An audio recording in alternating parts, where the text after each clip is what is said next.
तर नमस्कार मित्रांनो आणि त्यांच्या मैत्रिणींनो, मी किशोर. तुम्ही म्हणत असाल सकाळी बिना आंघोळीचा कुठं चाललाय, दिसत असतो पारसा तरी आंघोळ झाली आहे. तर आज आपण आपल्या अकॅडमी सोबत निघालोय थेऊरच्या श्री चिंतामणी विनायका. कित्येक दिवसातून गाडीवर मागे तोंड करून बसलो, खूप भारी वाटत होतं. सर, मला व्हिडिओमध्ये घ्या म्हणणाऱ्या पोरी कॅमेरासमोर तोंड लपवत होत्या.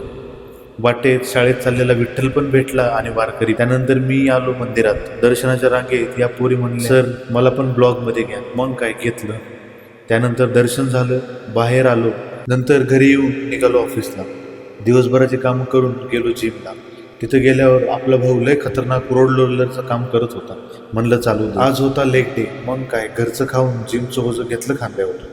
या बाईला एवढी घाई होती की 2 वेळा डंपरच्या खाली जाता जाता वाच. रात्री आलो ऑफिसला. शेठचा बड्डे होता. केक कापला, शेठ खुश. 11:15 वाजता अभ्यासिका बंद केली आणि झोपली.